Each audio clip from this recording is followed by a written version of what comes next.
Listen up. Hi, Lucy. Hi, Kel. The Lucy and Kel podcast. Hey, everybody. Welcome to the Lucy and Kel podcast. Very special episode today. We're going to get straight on into it. We had a great chat about this season, why it's important for so many different faiths, and we have our very good friend, Aussie Dave, joining us. Enjoy. The Lucy and Kel podcast. I saw a post on the socials the other day, which I thought was really interesting, and I wanted to unpack it, but with someone smarter than both Kel and I.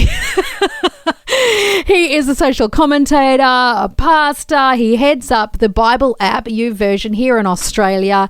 He has such a good take on so many things, and so we thought we would get him on the line to unpack this period of time where a lot of things are happening at once, and I don't think it's happened for a very long time. It's not going to happen for like hundreds of years.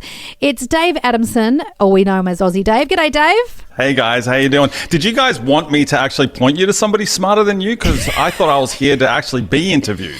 You are very smart. You know that. Listen, this is the post I saw. Let me read it out. It says this week, and this was, I think, last week. So this period of time, Muslims begin Ramadan, Christians enter the season of Lent, Easter, and Orthodox Easter will follow, and then Jewish families will gather for Passover. Across continents and cultures, millions of people will fast, reflect, pray, gather, give thanks, and seek renewal. Different traditions, different histories, but a shared human experience.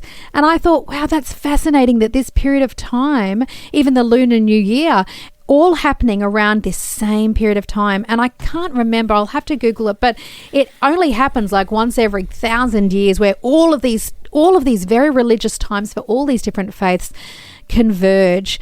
And I think there's something really interesting and special about that.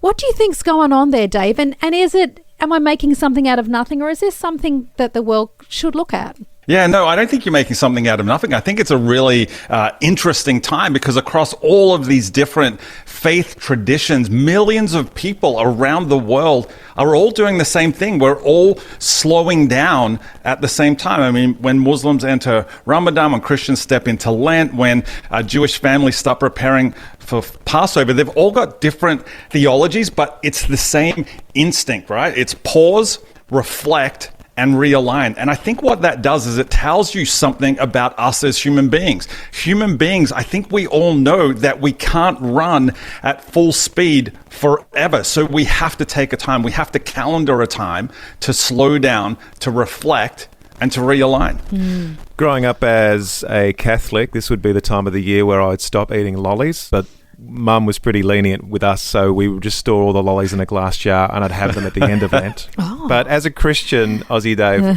what does Lent mean to us specifically? Like, we were often told about the sacrifice and the sacrifice of Jesus on the cross, so at least we can do is sacrifice something during Lent, but I'm sure it goes a lot deeper than that. Yeah, look, people often joke about giving up chocolate or lollies or coffee for Lent, but historically, fasting wasn't about food. It was actually about clarity. You see, Lent is supposed to be a time, 40 days leading up to Easter, and it's supposed to be a time that reflects the days that Jesus spent in the wilderness before he started his public ministry. And so in the New Testament, the word that is often translated as repentance, it's metanoia, and it means to change your mind. It means to reorient. And so Lent is a time that is basically structured for metanoia. It's a time for us to change our mind. It's time for us to reorient. It's a time for us to reflect, to pause, and just realign. It's not about, giving up lollies to impress God. It's about recalibrating our heart. Because as I said, as human beings, we know that we can't go at full speed all the time. And so our faith builds in this time where we are to rest, where we are to Sabbath, where we are to slow down. It is definitely one thing when you're growing up to just say, I'm giving up this. And I have heard people do that going, I'm giving up social media for Lent.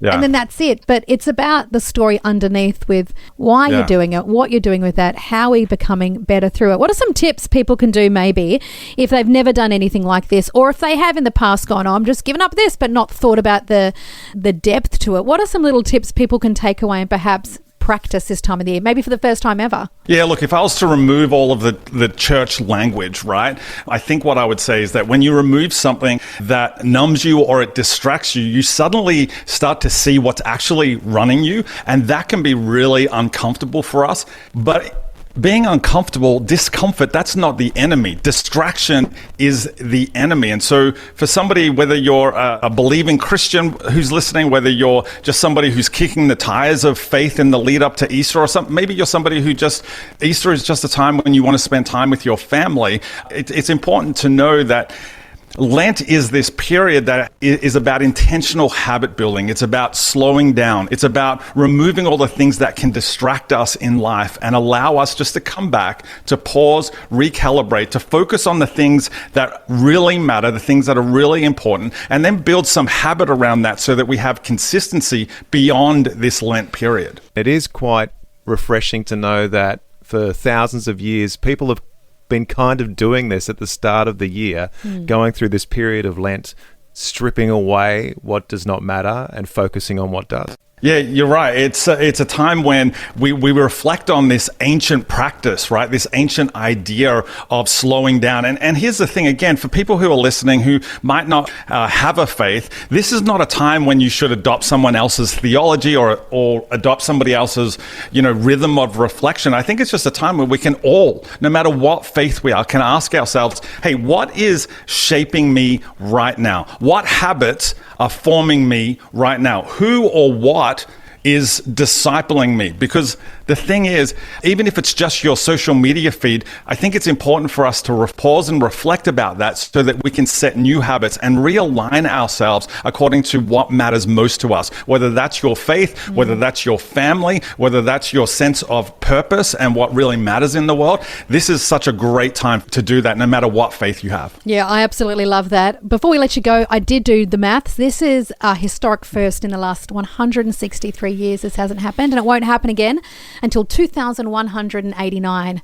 So now is the time to do this. Now is the time today to stop, to reflect what you believe, where you are on your faith journey. What a great time to stop and look at your life, take stock and think, who do you want to be? Where do you want to go? What do you want to believe? I love this. Thank you so much, Dave. I told everybody you were smarter than us. Hey, thanks for having me. I'll see you guys in 163 years, I guess.